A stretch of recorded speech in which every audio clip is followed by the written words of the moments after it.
Video news కి స్వాగతం. నా పేరు రేవతి. ముందుగా ముఖ్యాంశాలు.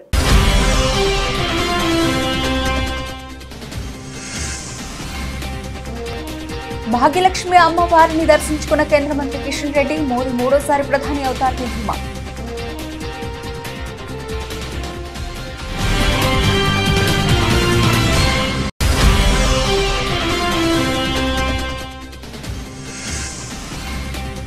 హైదరాబాద్ నుంచి గెలిచి ప్రజలకు న్యాయం చేస్తామన్న మాధవీలత. బీజేపీ గెలిచే 400 సీట్లలో హైదరాబాద్ ఉంటుందని ఆశాభావం.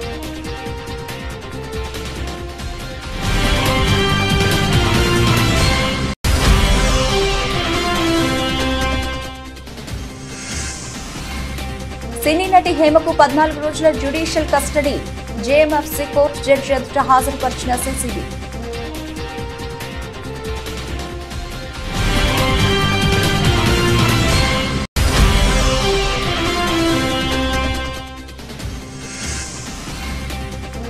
పసికున ఉగాండాను 58 పరుగులకే కుప్పకూల్చిన ఆఫ్ఘన్. 125 పరుగుల భారీ తేడాతో ఆఫ్ఘన్ విజయం.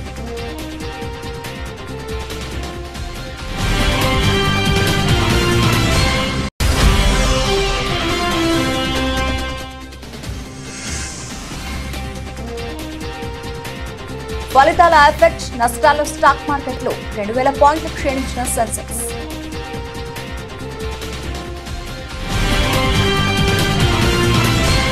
దేశంలో ప్రధాని నరేంద్ర మోదీ నాయకత్వంలో బీజేపీ అఖండ మెజారిటీతో మరోసారి అధికారంలో రావాలని, వికసిత్ భారత్ సంకల్పం నెరవేరాలని ఆకాంక్షిస్తూ లోక్సభ ఎన్నికల ఫలితాల వెల్లడి నేపథ్యంలో చార్మినార్ భాగ్యలక్ష్మి అమ్మవారి ఆలయాన్ని కేంద్ర మంత్రి బీజేపీ రాష్ట్ర అధ్యక్షులు కిషన్ రెడ్డి సతీ సమేతంగా దర్శించుకుని ఆశీర్వాదం తీసుకున్నారు. మిత్రులందరికీ నమస్కారం. ప్రపంచవ్యాప్తంగా ఈరోజు మన భారతదేశానికి సంబంధించినటువంటి పార్లమెంట్ ఎన్నికల ఫలితాల పట్ల ఎంతో ఆతృతతో ఆసక్తితో ఎదురు చూస్తున్నారు. కొద్ది క్షణాల్లో మన దేశవ్యాప్తంగా ఈ యొక్క లోక్సభ ఎన్నికలకు సంబంధించినటువంటి ఓటింగ్ ఏదైతే కౌంటింగ్ ఉందో కొద్దిసేపట్లో ప్రారంభం కానున్నది. నాకు పూర్తి విశ్వాసం ఉంది. ఎగ్జిట్ ఫలితాల్లో కూడా నరేంద్ర మోడీ గారు అద్భుతమైనటువంటి మెజార్టీతో మూడోసారి ప్రధానమంత్రిగా మరి బాధ్యతలు చేపట్టనున్నారు. ఈ నెల 2వ వారంలో వారు ప్రధానమంత్రిగా బాధ్యతలు చేపట్టేటువంటి అవకాశం ఉంది. తెలంగాణలో కూడా మొదటి నుంచి కూడా మేము చెప్తున్నట్టుగా డబుల్ డిజిట్ ఏదైతే 2 అంకెలుగా ఉన్నటువంటి సీట్లు మేము సాధిస్తామనేటువంటి డబుల్ డిజిట్లో తప్పకుండా మాకు పూర్తి విశ్వాసం ఉంది. తెలంగాణలో కూడా నరేంద్ర మోడీ గారు మళ్ళీ ప్రధానమంత్రి కావాలనేటువంటి ఆకాంక్షతో ఎదురు చూస్తున్నారు. మొత్తం ఫలితాలు వచ్చిన తర్వాత పూర్తి స్థాయిలో వివరిస్తాం. కానీ ఈరోజు ప్రశాంతంగా కౌంటింగ్ జరగాలని, ఎక్కడ చిన్న ఇన్సిడెంట్స్ లేకుండా జరగాలని కోరుకుంటున్నాను. భాగ్యలక్ష్మి అమ్మవారిని ప్రార్థించడం జరిగింది. కొద్ది క్షణాల్లో ప్రారంభం కానున్నటువంటి ఈ కౌంటింగ్లో భారతీయ జనతా పార్టీ అభ్యర్థులను ఆశీర్వదించాలని, నరేంద్ర మోడీ గారిని ఆశీర్వదించాలని, పెద్ద సంఖ్యలో దేశంలో తెలంగాణలో అత్యధికమైన ఫలితాలు రావాలని అమ్మవారిని ప్రార్థించాను. ఆ దిశలోనే ఈరోజు మనకు ఫలితాలు ఉంటాయని చెప్పి కూడా మేము భావిస్తా ఉన్నాం. పల్నాడు జిల్లా 7 అసెంబ్లీ పార్లమెంటు సెగ్మెంట్ల ఓట్ల లెక్కింపు సందర్భంగా జేఎన్టీయూ కళాశాలలో జిల్లా ఎస్పీ మల్లికా గార్గ్ కౌంటింగ్ కేంద్రాలను పరిశీలించారు.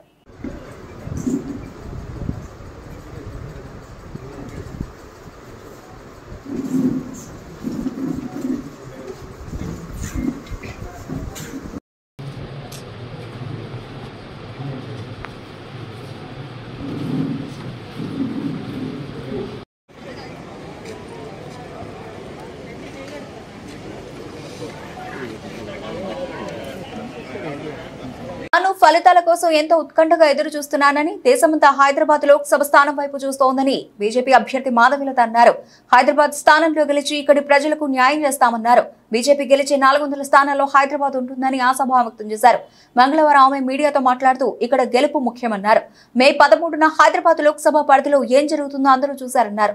అయినప్పటికీ తాను గెలుస్తానని ధీమా వ్యక్తం చేశారు. ఎన్నికలు న్యాయంగా జరిగితే భారీ మెజార్టీతో గెలిచేవాళ్లమని, కానీ అన్యాయంగా జరిగాయన్నారు. హైదరాబాద్ లోక్సభ అన్యాయం నుంచి బయటపడాలంటే తాను గెలవాలన్నారు.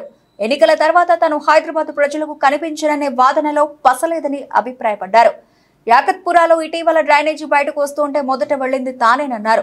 ప్రజల గుండెల నిండా మోదీపై ప్రేమతో ఓటు వేశారన్నారు. కేంద్రంలో ఈసారి బీజేపీ 400కు పైగా స్థానాలు గెలుచుకుంటుందని ధీమా వ్యక్తం చేశారు. I'm pretty excited, and all of them who have voted for BJP in the entire country are looking forward for especially this particular seat, that we win and bring justice to Lok Sabha Parliament Hyderabad. We all know that Modi ji in the entire 2 terms have tremendously worked, meticulously worked for the nation. And he has not just worked and left the love, but he has also left a beautiful autograph of Modi Ka Parivar in the hearts of all Bharatiya. I'm so sure that the entire country today would have been in their own prayers, blessing and wishing for 400 par. And these blessings have a tremendous storm of positivity in the nation, along with winning Hyderabad seat. ఏపీలో నిన్నటి వరకు విజయం మాదిగాని ధీమా వ్యక్తం చేసిన YCP నేతల్లో నేడు నిరుత్సాహం నెలకొంది. ఓట్ల లెక్కింపు మొదలైన 2 గంటల్లోనే ట్రెండ్ స్పష్టమైంది. టీడీపీ, బీజేపీ, జనసేన కూటమి 100కి పైగా స్థానాల్లో ఆధిక్యంతో దూసుకుపోతూ ఉండగా అధికారం వైసీపీ చాలా వెనుకబడిపోయింది. ఆ పార్టీకి చెందిన మంత్రులు కౌంటింగ్ హాళ్ల నుంచి నిరాశతో నిష్క్రమిస్తున్నారు. తాజాగా మాజీ మంత్రి గుడివాడ సిట్టింగ్ ఎమ్మెల్యే కొడాలి నాని కూడా పరిస్థితుల నేపథ్యంలో కౌంటింగ్ కేంద్రం నుంచి వెనుదిరిగారు. ఏపీలో సీఎం జగన్ మినహా మంత్రులకు ఎదురుగాలి వేస్తున్నట్టు ఓట్ల లెక్కింపు సరళి చెబుతోంది. ప్రారంభ రౌండ్లలో అత్యధికంలోకి వచ్చిన ఒకరిద్దరు మంత్రులు ఆ తర్వాత రౌండ్లలో వెనుకంజ వేశారు. బాధితుడి నుండి 45,000 రూపాయలు లంచం తీసుకుంటూ ఉండగా బాధితుని ఫిర్యాదు మేరకు ఏసీబీ అధికారులు పథకం ప్రకారం రెడ్ హ్యాండెడ్ గా పట్టుకున్నారు. మేడ్చల్ జిల్లా కలెక్టరేట్ లో ఏసీబీ అధికారులు ఆకస్మిక దాడులు నిర్వహించారు. బాధితుడి నుండి 45,000 రూపాయలు లంచం తీసుకుంటూ ఏడీ నర్సిరెడ్డి ఏసీబీ అధికారులు పట్టుబడ్డారు. ఓ స్కీమ్ అనుమతి కోసం ఏడీ లంచం అడిగినట్లు తెలుస్తోంది. బాధితుడు ఏసీబీ అధికారులను ఆశ్రయించడంతో ఏసీబీ అధికారులు వాళ్ళపని అధికారిని లంచం తీసుకుంటూగా పట్టుకుని వారి వద్ద నుండి 45,000 రూపాయలను రికవరీ చేసి అరెస్ట్ చేశారు. ఏసీబీ అధికారులు తెలిపిన వివరాల ప్రకారం మేడ్చల్ కలెక్టరేట్ లో ఇండస్ట్రీస్ అధికారి ఏడీఈ నర్సిరెడ్డి ఒక స్కీమ్ అనుమతి కోసం వచ్చిన బాధితుడిని 50,000 రూపాయలు లంచం డిమాండ్ చేయగా 45,000 రూపాయలు ఒప్పందం కుదుర్చుకున్నారు. బాధితుడు ఏసీబీ అధికారులు ఫిర్యాదు చేయడంతో తాము లంచం తీసుకుంటూ ఉండగా పట్టుకోవడం జరిగిందన్నారు.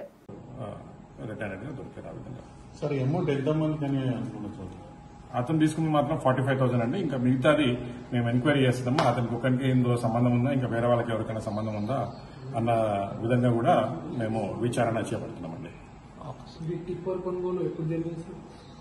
టిప్పర్ కొనుగోలు అయిన తర్వాత రిజిస్ట్రేషన్ అంతా ప్రాసెస్ అయిన తర్వాతనే ఇది అప్లై చేయాలన్నమాట దానిలో రూల్. సో ఇది ఆల్రెడీ రీసెంట్ గానే పర్చేజ్ చేసినారు. వాళ్ళు పర్చేజ్ చేసి రిజిస్ట్రేషన్ అంతా చేసుకున్నారు. రిక్వైర్డ్ డాక్యుమెంట్స్ అవన్నీ కూడా ఎన్క్లోజ్ చేస్తూ వీళ్ళు అప్లై చేస్తారు. యాక్చువల్గా 50,000 అడిగాడు. రిక్వెస్ట్ చేస్తే 45,000 కి రెడ్యూస్ చేసిండు అమౌంట్. ఆంధ్రప్రదేశ్లో దాదాపు కూటమి విజయం ఖరారు కావడంతో తూర్పుగోదావరి జిల్లా గోకవరం మండలం గోకవరం గ్రామంలో తెలుగుదేశం, జనసేన, బీజేపీ నాయకులు సంబరాల్లో మునిగి తేలుతున్నారు. ఎన్నికల కోడ్ నిబంధనలు పాటిస్తూ శబ్దాలు లేని పసుపు రంగు వెలువడే చుచ్చుబుట్లను వెలిగించి కూటమికి అనుకూలంగా నినాదాలు చేశారు. సాయంత్రానికి శాంతియుత ర్యాలీకి కూటమి నేతలు సన్నాహకాలు చేసుకుంటున్నారు.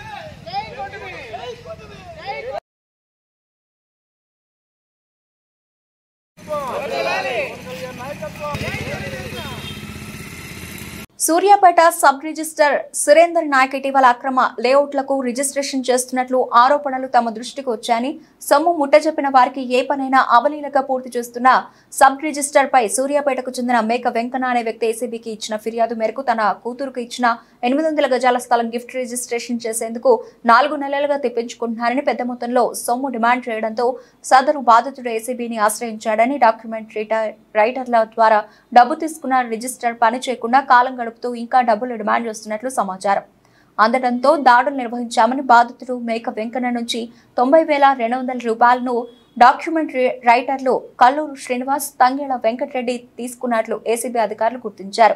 ఈ మేరకు రిజిస్టర్ కార్యాలయంలో ఆకస్మిక తనిఖీలు చేపట్టిన అధికారులు A1 బానోతు సురేందర్ నాయక్, డాక్యుమెంట్ రైటర్లు A2 కల్లూరు శ్రీనివాస్, A3 తంగేళ్ల వెంకటరెడ్డిని అదుపులోకి తీసుకున్నామన్నారు. గజానికి 100 చొప్పున దాదాపు 1,00,000 రూపాయల పైన అయితేనే డబ్బులు ఇస్తానే, లంచం ఇస్తానే వర్క్ చేస్తూ రిజిస్ట్రేషన్ చేస్తామని చెప్పడం జరిగింది. ఇప్పుడు అట్లా లంచం ఇవ్వడం ఆ కంప్లైంట్కి ఇష్టం లేకుండా మా దగ్గర అప్రోచ్ అయినప్పుడు మేము డీటెయిల్ ఎంక్వైరీ చేశాము. ఎంక్వైరీలో ఇప్పుడు ఆల్రెడీ మీరు చెప్పినట్టు 2 సార్లు ఏసీపీ ట్రాప్ అయ్యాడు.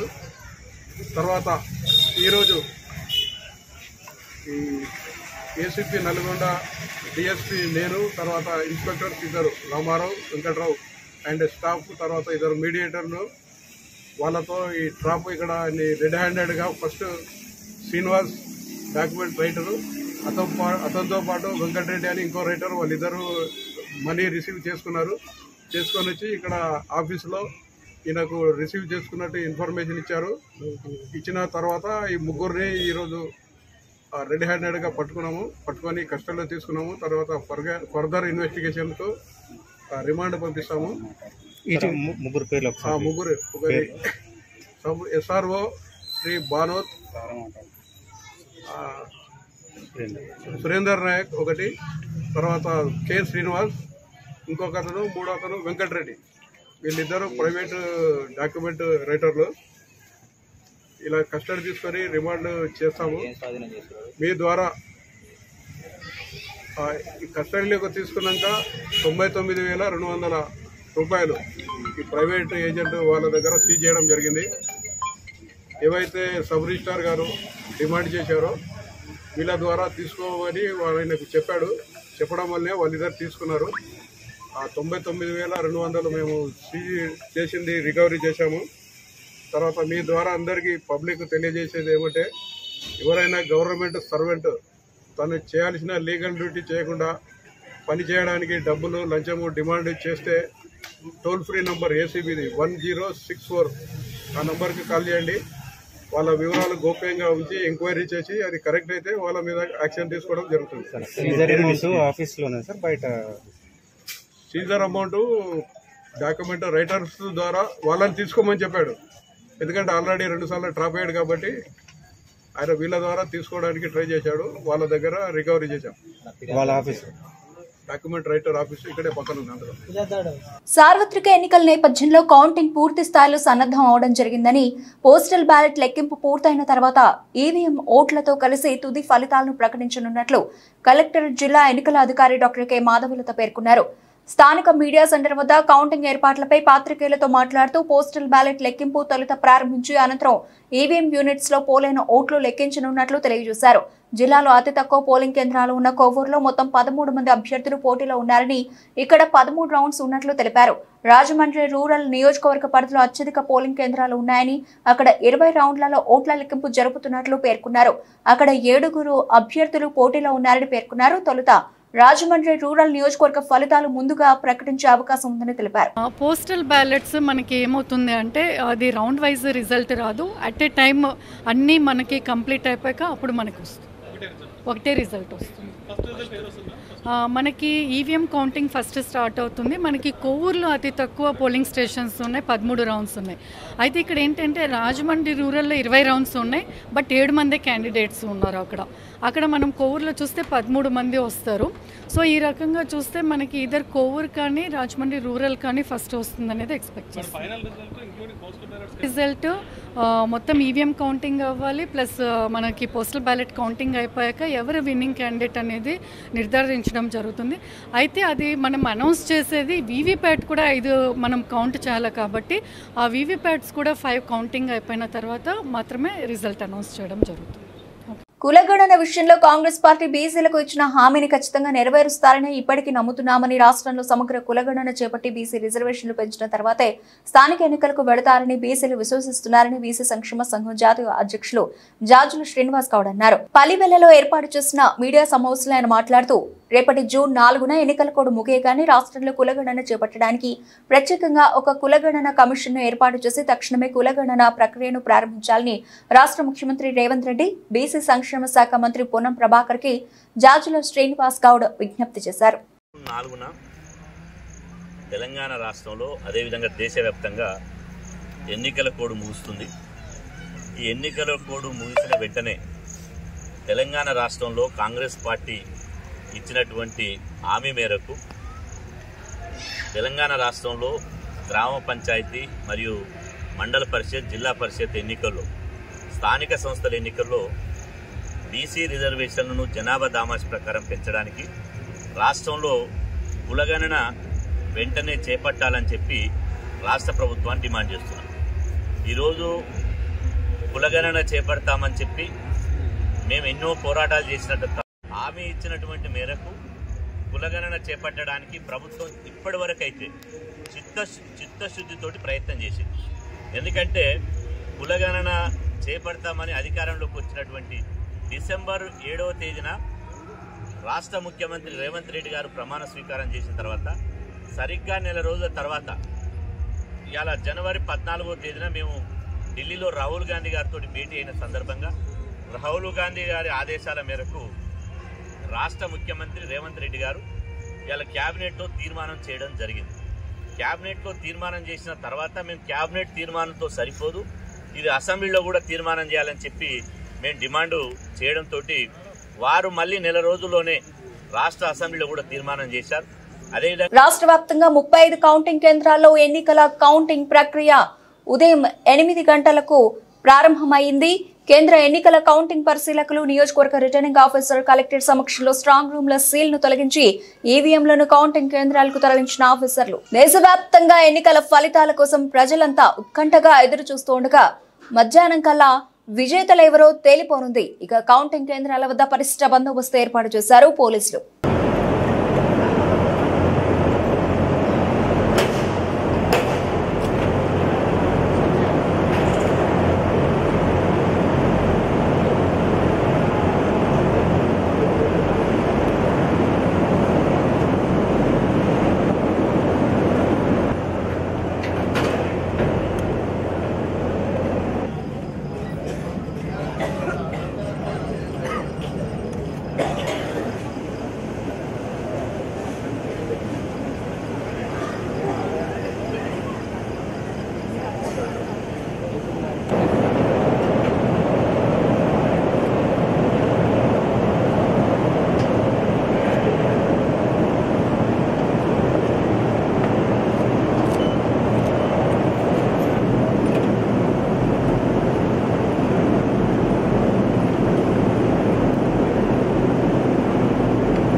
గుంటూరు నగరంలోని ఎన్నికల కౌంటింగ్ ఉన్న ఎడల గుంటూరు నగరంలో 144 సెక్షన్ విధించారు. ఎటువంటి పరిస్థితుల్లో కూడా అవాంఛనీయ సంఘటనలు చోటు చేసుకోకుండా పోలీసు వారు గుంటూరు నగర ప్రజలను హెచ్చరించారు. అయినా కానీ లెక్క చేయని బార్ అండ్ రెస్టారెంట్ యజమానులు సాయంత్రం 6 గంటలు కూడా బార్లు సీజ్ చేయండి, బహిరంగంగా మద్యం అమ్ముతున్నారు. తెలంగాణ సాయుధ రైతాంగ పోరాట యోధుడు కామ్రేడ్ రావి నారాయణ రెడ్డి 118వ జయంతి సందర్భంగా ఆయన విగ్రహానికి సిపిఐ నేతలు నివాళులర్పించారు.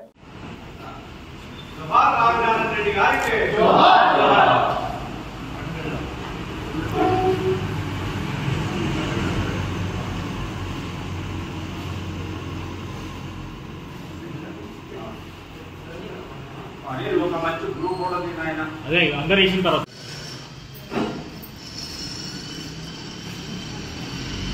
రావి నారాయణ గారి 117వ జయంతి సందర్భంగా భారత కమ్యూనిస్ట్ పార్టీ తరఫున విప్లవాలను తెలియజేస్తాము.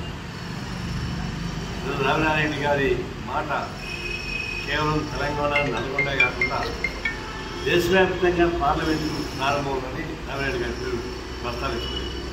ఈ నారాయణ నిపుణుల కన్నా ఎక్కువ వచ్చినటువంటి రావినారాయణ ఎప్పుడే స్వయంగా ముందు పదంటే నేను కావాల్సిన చెప్పండి అలాంటి ప్రాముఖ్యత తీసుకోవడం. తెలంగాణ విడిపోయింది, మనం మొదటి కూడా ప్రజలు విడిపోలేదు, రాష్ట్రం విడిపోయినట్టు. రాష్ట్రం విడిపోయినప్పుడు దీని గురించి అవసరం. నిన్న 10 సంవత్సరాల ఉత్సవాన్ని కొత్త గవర్నమెంట్ చేస్తుంది, సంతోషం. అయితే రావి నారాయణ రెడ్డి లాంటి వాళ్ళ చరిత్రని ప్రస్తావించుకోవడం అనేది చాలా బాధ. రెండవది ఏంటంటే ఇప్పుడు దాకా పరిష్కారం కాని తెలంగాణ పోరాటాన్ని అధికార రీత్యా రాష్ట్ర ప్రభుత్వం నిర్వహించాలని మొదటి కోరుతా రావిరెడ్డి గారి 117వ జయంతి ఉత్సవాల సందర్భంగా ఇప్పుడే మనం వారికి నివాళులు అర్పించాం. ప్రధానంగా రామినారాయణ రెడ్డి గారు ఒక వ్యక్తి కాదు, ఒక శక్తి, ఒక సంస్థ. ఆయన భూస్వామ్య కుటుంబంలో పుట్టి అన్ని రకాల అనుభవించడానికి అవకాశం ఉన్న ఆనాడు ఉన్నటువంటి రాజకీయ వ్యవస్థని బద్దలు కొట్టేందుకు ప్రజల పక్షంగా నిలబడ్డారు. అందులో వెట్టి చాకరీ రద్దు కొరకు, అలాగే బానిస సంఖ్యను బద్దలు కొట్టేందుకు ఆయన ఈ విరామాలు పూర్తి చేశారు. అందులో ప్రధానంగా ఆయన సొంతంగా ఆయన భూమిని కూడా దానం చేసి తర్వాత ఆనాడు ఆంధ్ర మహాసభకు ప్రధాన నాయకత్వం వహించి మరి ఊరూరా పల్లె పల్లెకు ప్రజలను చైతన్యపరచడంలో వారి వాణి, వారి కృషి, వారి ప్రయత్నం, అందులో రామినారాయణ రెడ్డి, బద్దమల్లారెడ్డి, మరి మగ్దుమోనిద్దీన్, రాజమండ్రి కూడా అనేక మంది నాయకుల యొక్క కృషి వల్ల మొత్తం మీద తెలంగాణలో ఆనాడు సాయుధ పోరాటం విధిలేని పరిస్థితిలోనే అసలు సెప్టెంబరు 17న 11న ఎందుకు పిలిపించాల్సి వచ్చింది? ఆగస్టు 15 దేశాలు స్వాతంత్రం వచ్చినా తెలంగాణకు రాలేదు. అందుకని పిలిపించినాం. అందుకని ఈ కొత్త ప్రభుత్వం కానీ గతంలో ప్రభుత్వాలు కానీ గుర్తించకపోవడం అనేది దుర్మార్గం, దారుణం, అన్యాయం. కాకినాడ జిల్లా జగ్గంపేట నియోజకవర్గం కిర్లంపూడిలో ముద్రగడ ఇంటి వద్ద పోలీసుల పహారా. పిఠాపురం ఎమ్మెల్యేగా పవన్ కళ్యాణ్ గెలిస్తే పద్మనాభరెడ్డిగా పేరు మార్చుకుంటానని ముద్రగడ పద్మనాభం గతంలో ప్రకటించిన తరుణంలో అల్లర్లు జరగకుండా పోలీసులు ముందస్తు జాగ్రత్తగా పోలీసు బందోబస్తు ఏర్పాటు.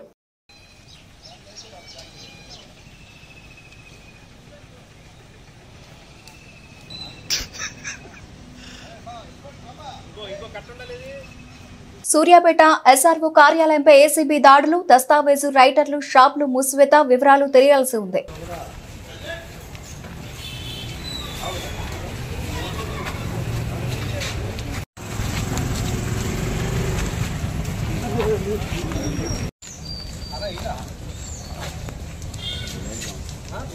మంగళవారం ఉదయం వేకువజామున హైదరాబాద్ లోని తన నివాసంలో మల్కాజ్గిరి కాంగ్రెస్ ఎంపీ అభ్యర్థి పట్నం సునీత మహేందర్ రెడ్డి గోమాతకు పూజ చేశారు. గోమాత శాలువ కప్పి అరటిపళ్లు తినిపించి ప్రదర్శన చేశారు. ఈ సందర్భంగా గోమాత ఆశీస్సులు అందుకున్నారు.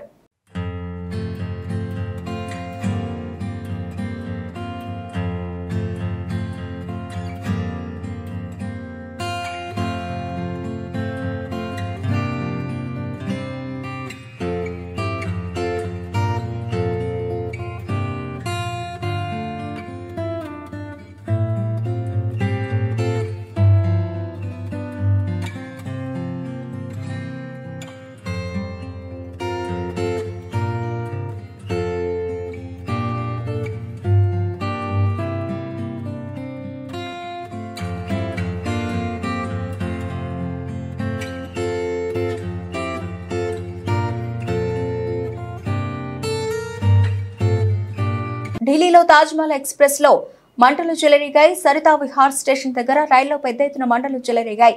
అయితే ప్రయాణికులను అప్రమత్తం చేసి వెంటనే బయటకు తీసుకురావడంతో ఎలాంటి ప్రాణ నష్టం జరగలేదు. ఈ ప్రమాదంలో 4 బోగీలు అగ్నికి ఆహుతయ్యాయి. సంఘటన స్థలానికి చేరుకున్న 5 ఫైర్ ఇంజన్లు మంటలను అదుపులోకి తెచ్చాయి. విద్యుత్ షార్ట్ సర్క్యూట్ కారణంగా మంటలు చెలరేగినట్టు గుర్తించారు.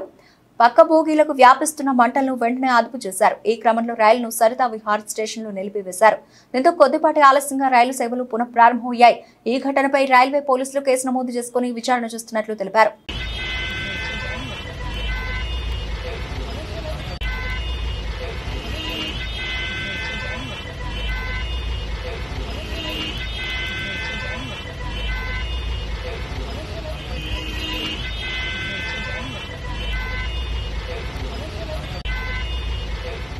లోక్సభ ఫలితాలు వెలువడుతున్న వేళ స్టాక్ మార్కెట్లు భారీగా పతనమయ్యాయి. సెన్సెక్స్ 30 సూచీలోని షేర్లన్నీ నష్టాల్లోనే కొనసాగుతున్నాయి.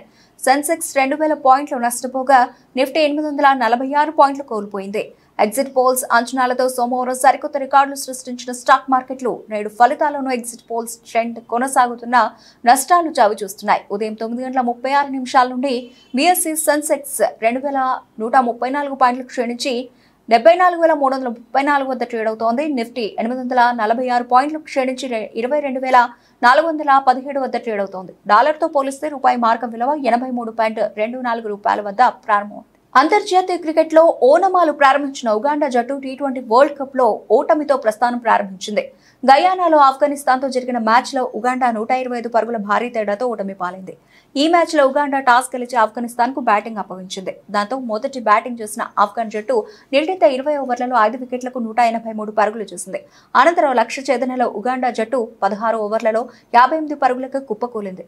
Afghan left arm seamer Fazal Haq Farooqi 5 వికెట్లతో ఉగాండా వెనువిరిచాడు. నవీన్ ఉల్ హక్ 2, కెప్టెన్ రషీద్ ఖాన్ 2, ముజీబ్ 1 వికెట్ తీశారు. ఉగాండా జట్టులో రాబిన్సన్ అబుయా చేసిన 14 పరుగులే అత్యధిక స్కోరు. రియాజత్ అలీ షా 11 పరుగులు చేశారు. వీరిద్దరూ మినహా ఆ జట్టులో మరెవరూ 2 అంకెల స్కోరు నమోదు చేయలేదు. బులెటిన్ ముగించే ముందు హెడ్లైన్స్ మరోసారి.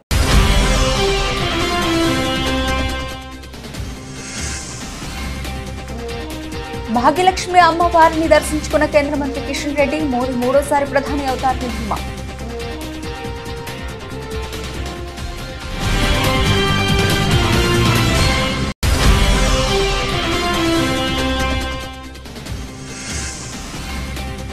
హైదరాబాద్ నుంచి గెలిచి ప్రజలకు న్యాయం చేస్తామన్న మాధవీలత. బీజేపీ గెలిచే 400 సీట్లలో హైదరాబాద్ ఉంటుందని ఆశాభావం.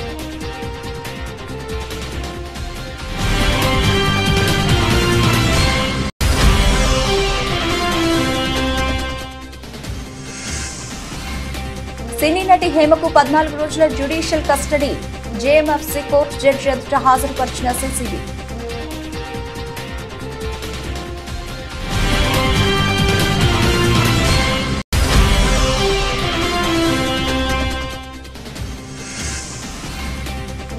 పసికున ఉగాండాను 58 పరుగులకే కుప్పకూల్చిన ఆఫ్ఘన్. 125 పరుగుల భారీ తేడాతో ఆఫ్ఘన్ విజయం.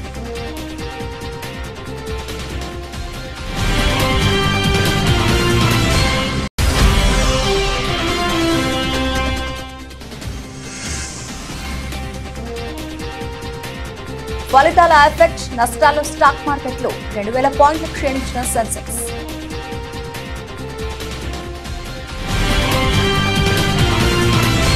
ఇవి ఇప్పటివరకు నడిచిన అప్డేట్స్. మరిన్ని అప్డేట్స్ తో మళ్ళీ కలుద్దాం. అంతవరకు సెలవు. నమస్తే.